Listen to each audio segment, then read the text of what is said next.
Said earlier, as soon as we have more to announce, we will ask for you to come. So, sandali lang, we'll be debriefing. As I'm sure you know, nakakatanggap na ako ng mga congratulatory messages from different heads of states. Nakausap ko na ang unang nakatawag sa amin ay yung US, the President Joe Biden, and China, President Xi. Nakausap ko namin also the Japanese Prime Minister Kishida. I even spoke to the outgoing Prime Minister of Australia, PM Morrison, who just went through an election also. So, marami na talagang nangyayari, marami na talagang we are already being recognized. This new administration is being already recognized. Mukha namang walang problema sa recognition. Maybe the comfortable margin that we enjoyed during the election has a part to play with that. In connection of that, today I met with three ambassadors. The ambassador of South Korea, the ambassador of Japan, the ambassador from India, and now the head of station of the United States, where we were able to discuss many of the things that how we are going to handle the next few years in terms of our relationships with the different countries. Ang aking lang laging pinapaalala sa kanila, sinasabi ko, palagay ko, sa pandemyang ito, ang recovery ng lahat natin ay hindi kakayanin ng kahit isang bansa, kahit gaano kayaman. Kailangan the partnerships will be the one that will bring us through. Keep the global economy at least as stable as is possible, and will give us the opportunities for us to take advantage of the opening of the global economy. So I think that we were all in agreement that that is going to be the situation. Specifically, in Japan, Ambassador, we spoke about some of the ODA projects that JICA ODA that possibly we can pursue. At marami siyang ipinakita sa amin na mga possibilities in terms of infrastructure, in terms of transportation infrastructure, in terms of the usual horizontal infrastructure, and also of employment, where he would like to see an increase. Japan would like to see an increase of employment of Filipinos in Japan. So that we will pursue those opportunities further. With the ambassador of South Korea, napag-usapan namin yung IT, digital communication, because South Korea is still considered to be one of the best in the world when it comes to IT. And I said, kung sana matulungan mo kami diyan. At pinag-usapan din namin with the South Korean ambassador, napag-usapan din namin yung offer nila at yung nakapunta na rito ng mga expert na nuclear power para tignan ang Bataan Nuclear Power Plant para makita kung ano ba ang maaring gawin. Pwede pa bang ituloy o kailangan na magtayo ng bago?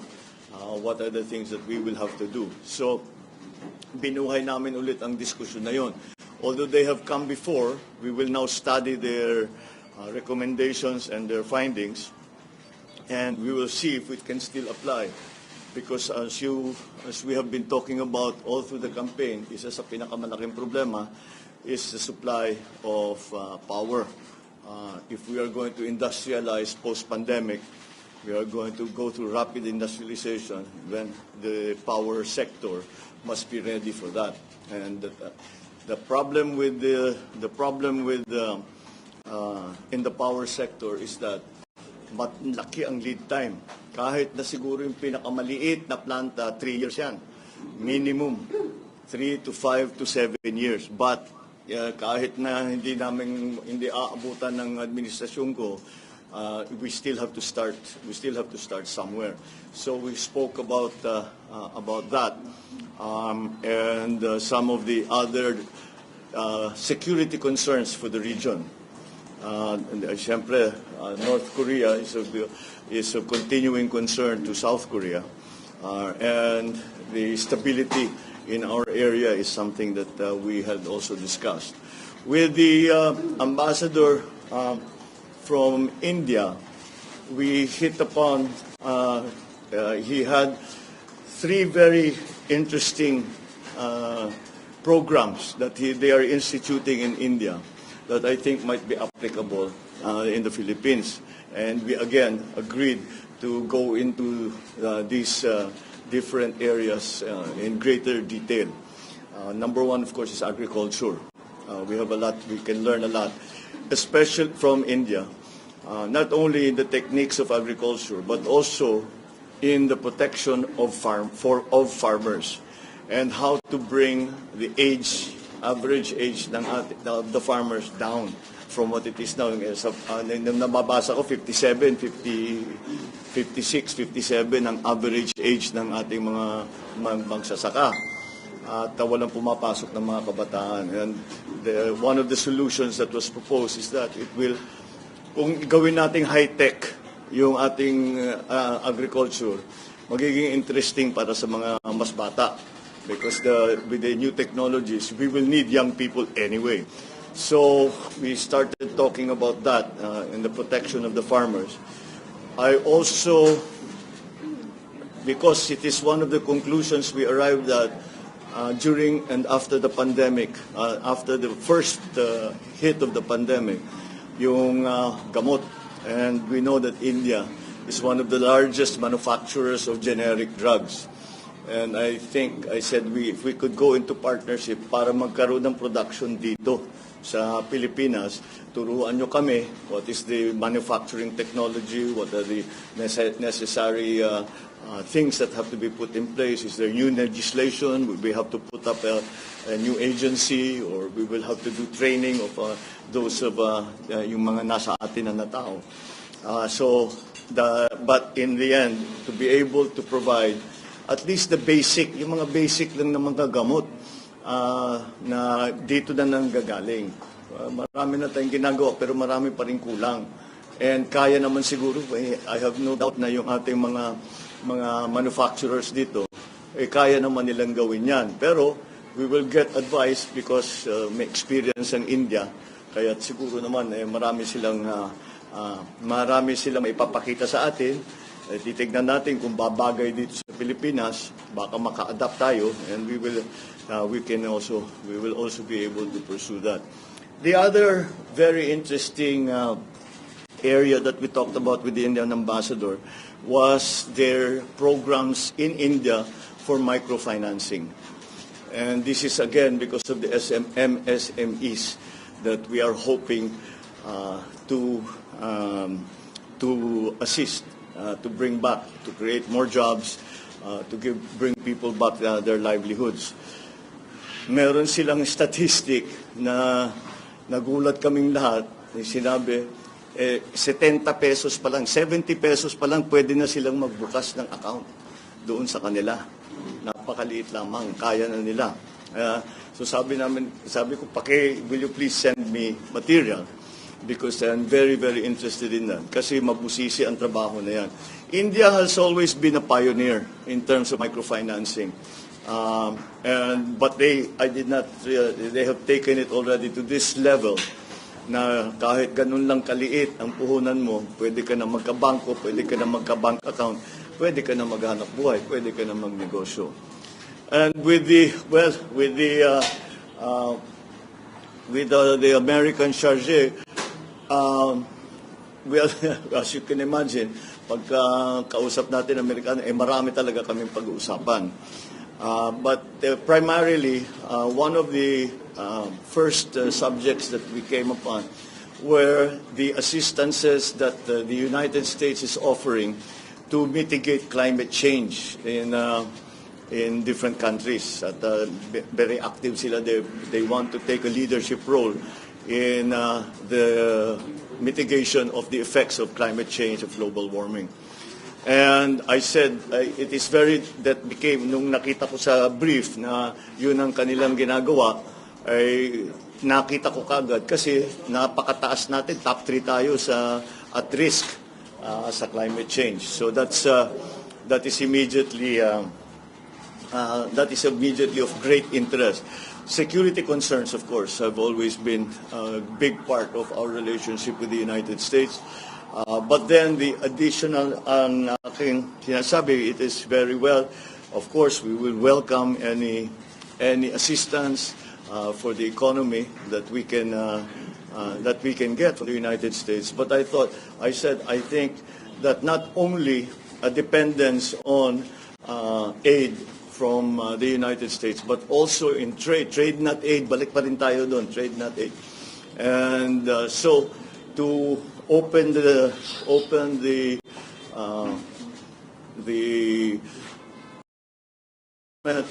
bureaucracy, this administration, to the possibilities of private partnerships, joint venture from the Philippines and with the American. Marami naman tayong history sa ganyan. Marami nang nagbubukas dito na kumpanya na American for a long time now. So that is a well-established route or role that we have the part of our relationship. Siyempre, security concerns, pinag-usapan namin the return or the re-signing or the extension of the VFA agreement and how it has to be redefined for the near future with the changing situation around the world, especially in our region. Siyempre, yun ang ating primary concern. So we talked about some new technologies that might be available to us in terms again of power generation, but which ang usapan talaga nasa climate change. Napunta kasi naman climate change na pupunta yan sa lahat ng sektor eh. Kaya yun ang napunta sa power, napunta sa agri, napunta sa iba't ibang sektor. So that is the extent of my discussions with the ambassadors today, with some of the diplomats that came to see me today. This is not the first time I've met with them. This must be about the second, third, or fourth time already dahil nung kampanya pa lang, marami nang pumupunta, nagtatanong, ano ba talagang iniisip mo, ano yung binabalak mo.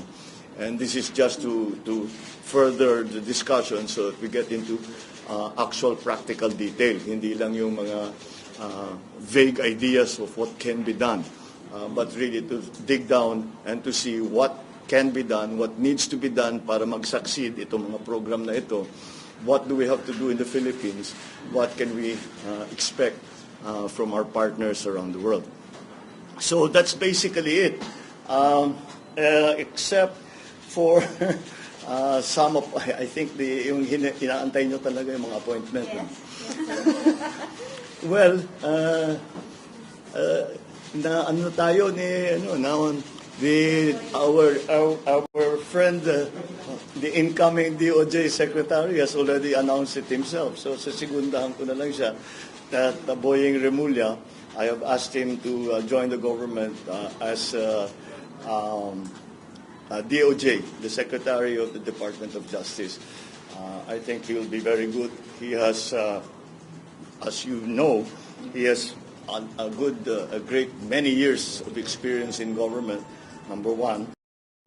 And what many people do not know is that he's actually a very, very good lawyer. And so I think he will fit very nicely into the DOJ.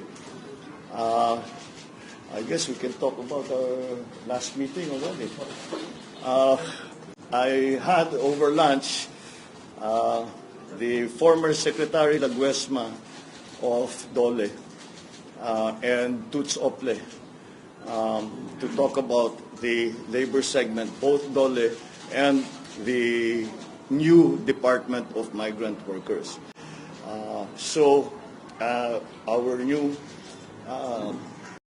my nominee for Dole is going to be the former Secretary Laguesma, to return. And we've asked help from Tuts Ople to start organize already the Department of Migrant Workers, so that when the time comes that we are mandated to start operations, we are ready. Hindi na tayo mag-a-adjust, hindi na tayo magpapalit.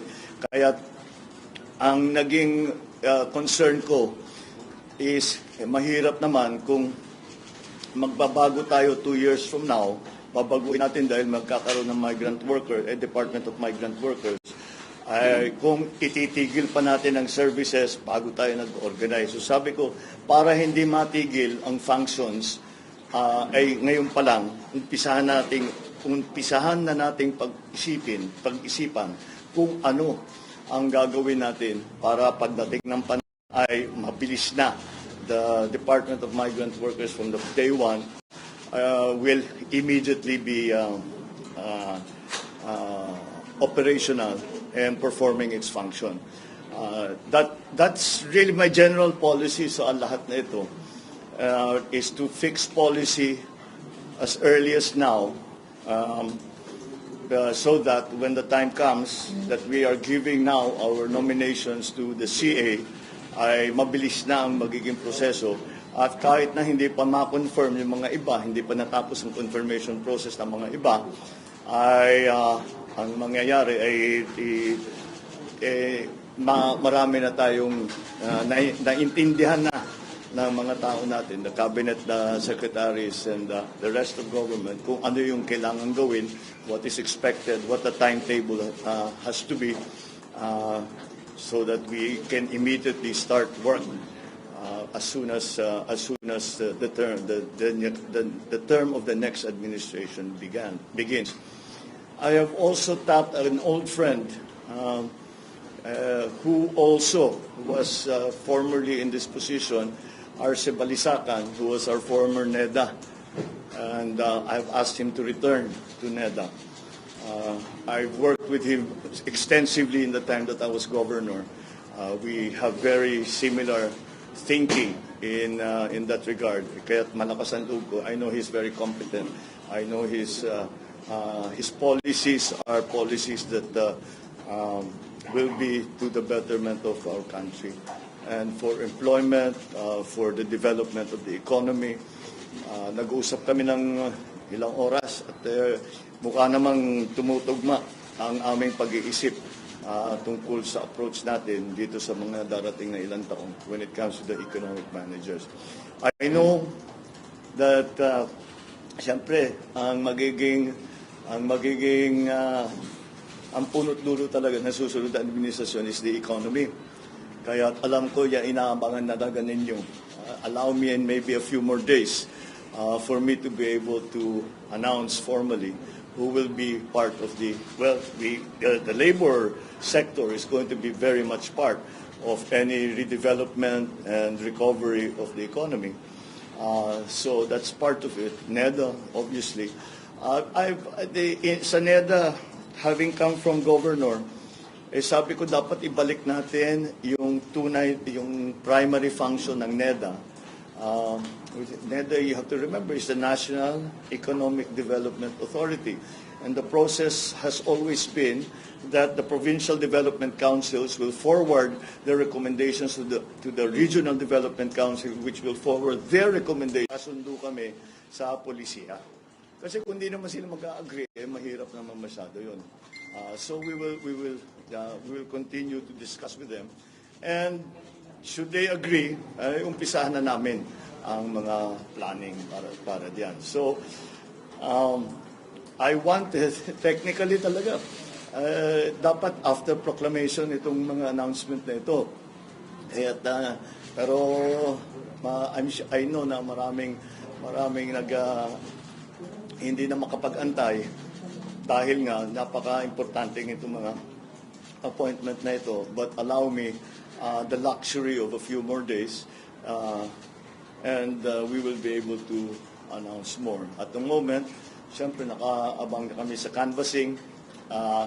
My best information is that the canvassing will proceed rapidly, and I told the speaker and the leadership of the House and of the Senate that I'm on call. Kung matapos sila, kahit anong oras, kahit hating gabi, I would be happy to go there to be proclaimed. So that's what we are busy with now.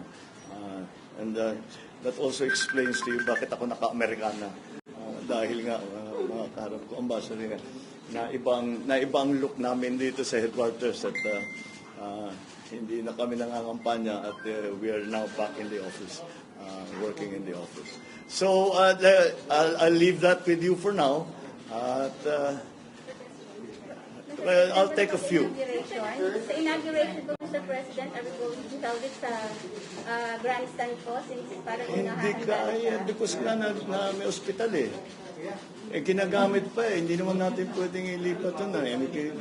Kailangan pa ito. Yata ng Manila government and even the DPWH Secretary Roger Mercado, parang sa na sinabi niya. No, I don't think there's any need to go to that. Yun lang, we're now looking for an alternative. So out na po yung grandstand? I think for now, unless something will change radically, we cannot use Kirino Grandstand. Mas maganda para sa akin, gusto ko doon dahil yan ang tradition eh. Pero marami talagang pinalitan yung pandemic. Wala tayong magagawa. Sir, under your administration, will the Philippines participate in the Indo-Pacific Economic Framework? Yes, we talked about that. Can you discuss more? Yes, we are very much involved. We are very much involved, and we are considered very much an important member of that aggregation. So some of the elements of the Indo-Pacific Regional Treaty are going. We spoke about with the different ambassadors, most specifically with the American charge. So yes, we will be involved in that. Sir, House Majority Leader has said that. I'm sorry. House Majority Leader Romulla has said that. I'm sorry. I'm really. Hello, sir. House Majority Leader Romulla has said that a stimulus measure is among your top priority legislation regarding the Congress, sir. Sir, may we know, sir, if you think that the government still has funds to fund another stimulus package, and then, sir, given that the 90% of the 2022 budget has already been disbursed to various agencies. Yes, there are slight differences because although it has been disbursed, not all of it has been spent. So meron pa tayong room, pero konti na lang. And so that's why we will have to look to the new budget, the budget for 2023, which is presently being written. We have to look at that to find sufficient funds for the things that we want to do. Kasi talaga, basically, move some public expenditure away from non-investment expenditures to more investment-led expenditures. Again, to revitalize, to retool the economy. Sir, you also open selling government assets, such as Remulla and a portion of Remulla Day, as proposed by Congressman Salceda to pay for the country's debt, sir. I'm always very wary of selling government assets. So as a matter of principle, I'd rather not. So, yes. Sir, just a follow-up, how do you think the Philippines will benefit from the Indo-Pacific Economic Framework? Well, it's going to be, because now, as I said, the survival and the stability of the global economy, or even just the regional economy, is going to depend on the partnerships we make with other countries. And that's why that's going to be very important. We have to open as much of the economy as we can to trade. And that's where these kind of treaties come in. Okay? Thank you. Maraming salamat. Paano po sana yung DA mo? Yung DA mo? Oo nga.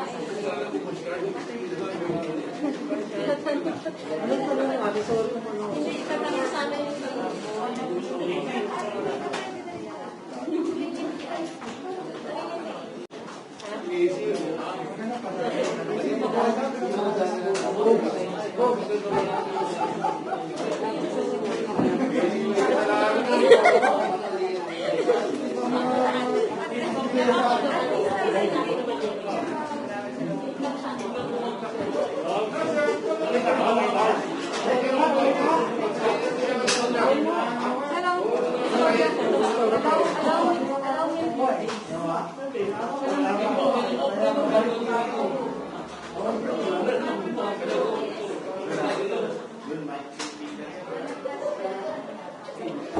Tingnan na buwa. Tingnan na buwa. Ayan.